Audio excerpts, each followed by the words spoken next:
Over the past few days, Canadians were shocked and frankly disgusted by the behavior displayed by some people protesting in our nation's capital.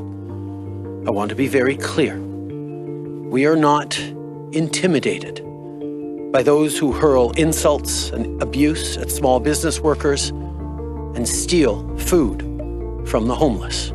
The eyes of the world have been looking right here on Canada to see, what is going to transpire, what has transpired with this trucker Freedom Convoy, which, as we know, took place in Ottawa. And Still happening. Still happening. And everybody was talking and asking, what happened to the Prime Minister, right? Well, because he came out and said that he was a close contact, or he had been exposed to COVID, Exactly. right? So he was in isolation. In self-isolation. But then there was also a report over the weekend that him and his family had to be moved. For safety concerns. Concerns. So it's interesting that we're hearing from him today now, and he addressed the nation, and he was asked, are you going to meet with the protesters of this Freedom Convoy? Listen to what he had to say. Is there a reason that you can give as for why you will not discuss or have any negotiations with this particular group? I have attended protests and rallies in the past when I agreed with the goals, when I supported the people expressing their concerns and their issues. Black Lives Matter is an excellent example of that. But I have also chosen to not go anywhere near protests that have expressed hateful rhetoric, violence towards fellow citizens, and a disrespect not just of science, but of the frontline health workers and, quite frankly, the 90% of truckers who have been doing the right thing to keep Canadians safe, to put food on our tables. So we're seeing, now he's come out and made this statement, but this is large, this protest, right? There was a lot of talk about, it's all, people are like blowing it up, it's going to be bigger than it is. No, this is tens and tens of thousands of people. This was a lot of people, and I'm concerned about what the reaction now is going to be. Because based off of the statement that he said, right, he's not obviously going to meet with them.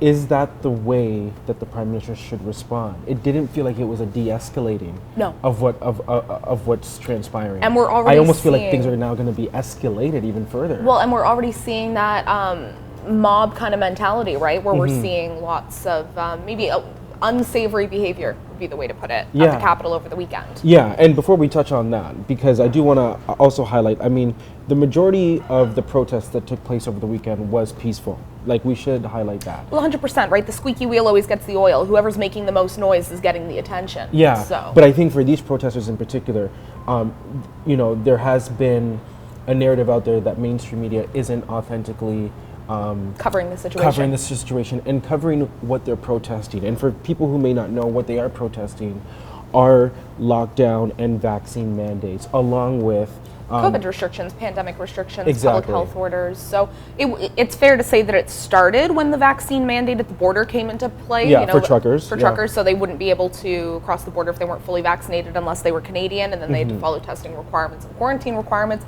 But it's not just about that, right? Exactly, and it's not just about that.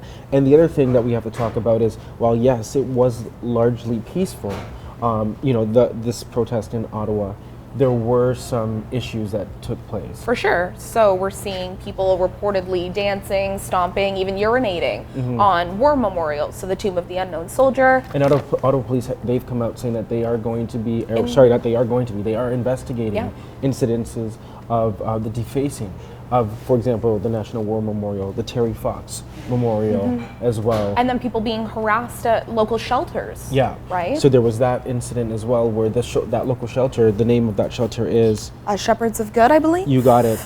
They came out and said that unmasked protesters came up demanding food, and that even there was a person experiencing homelessness who may have been assaulted. Yeah. So, you look at all these instances, and of course these are, they don't reflect the majority, but they are symbiotic of potentially, some of the people who are participating in this protest. I think, and this is where we're seeing a lot of people saying that there are extremist groups that are attaching themselves to this convoy that aren't really fighting for the same things that the convoy was organized with. That's what people are saying. And that's obviously what Trudeau was highlighting. He's highlighting the fact that there were Confederate flags that were there were Nazi symbols, there were racist symbols that were present at this protest, and so he's not attaching himself to that.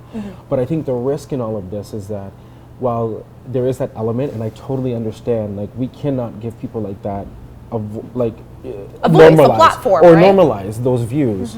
I think this movement also has normal people attached to it, right? Like there is normal people out there who are attached to the main message of being opposed to these mandatory vaccine mandates and lockdown mandates. And unfortunately, some of the other people in this protest have kind of tainted that message. Exactly, and I think it's also causing a divide amongst friends and family, right? Like people who are maybe have been in support of different, vaccine mandates and stuff like that are now in support of this truck convoy because they've had enough, whereas some people are still denouncing this kind of behavior. And the bigger question is, like you said, right? Like, what are individual people supposed to do? Exactly. And you know what, like, it's interesting because Premier Doug Ford got a lot of flack for taking a very long time to come out with a stance. Like, where is he on this convoy? For sure. And he came out, and what did he end up saying? He denounced the behavior. He had said that he couldn't support that kind of desecration of war memorials and stuff like that. But there were, like you said, people looking to him to make an announcement earlier than he did. But then he also said that he supports truckers. So he's almost trying to ride this fine line. And I understand why he's trying to ride this fine line, because we do live in a democratic society where people have the right to vote. We talked about this. I mean, not to vote, to protest. We talked about this on our episode, on the latest BG Show episode. But we also live in a society where it's not okay to spew hate speech. Well, and that's what Trudeau was saying, right? He's like, the people's right to protest. You have the right to protest. You have the right to fight for what you want. But what you don't have is the right to hate speech. You don't have the right to desecrate war memorials. And that's something I always say. People feel like, I have the right to protest. I have freedom of speech. You do. But what you don't have is freedom of speech without consequences. I think the really tragic part in all of this is that I think there is a good conversation to be had about the fundamental of why people are protesting here, which is the main message of,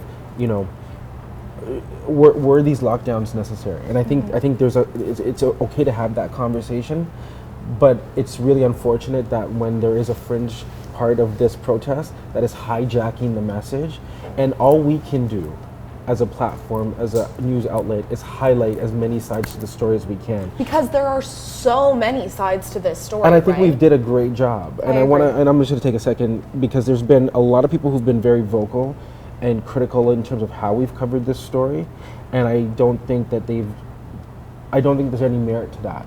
I think we've done a great job in telling the true fundamental for the average person who's part of these protests. You can see that video, we can put it up right now, you can see what we've done. And we've also done a good job of highlighting the other side, where there hasn't been some not nice things happening at the same time. And we can't hide that just because, because people might think that's unsavory. It's the truth. It's there. So we have to just present both sides. They're still in Ottawa. A lot of people have said that they won't leave until these mandates are canceled, and they have different requirements. So to me, it'll be interesting to see how long they're actually allowed to stay there. Well, it's going to be interesting. I mean, it doesn't look like there's going to be much change on the federal side in terms of meeting the demands that the protesters are asking for, or the requests that the protesters are asking for. Has there been a few wins for them? Yeah. We know that Premier of Saskatchewan, Scott Moe, has come out saying that he supports the truckers. Yeah. He supports what they're saying. He's going to get rid of, the required COVID-19 tests and proof of vaccines in Saskatchewan in the not too distant future. However long that takes, we'll see. But I don't know if we're going to see that at the national level. I think politically, when you look at the alignment, the Liberals, the NDP, they are on one side and they hold the majority of seats. And the Conservatives, who might be leaning closer towards what the truckers, what the Freedom Convoy is saying, they are on the other side, but unfortunately they don't hold enough seats. So, and Trudeau's called Erin O'Toole out, right, saying that leaders need to be responsible with the example that they're setting and really reflect on the message that they're presenting people in Canada right now. Such a good point. So listen, drop your thoughts in the comment section. Where do you think this convoy is headed next? And if you're a protester, how are you feeling right now?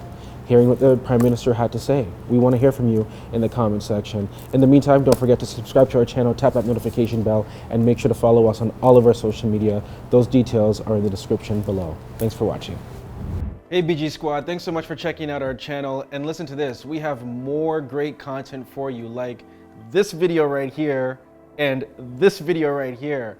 By the way, don't forget to subscribe to this channel right now and tap that notification bell.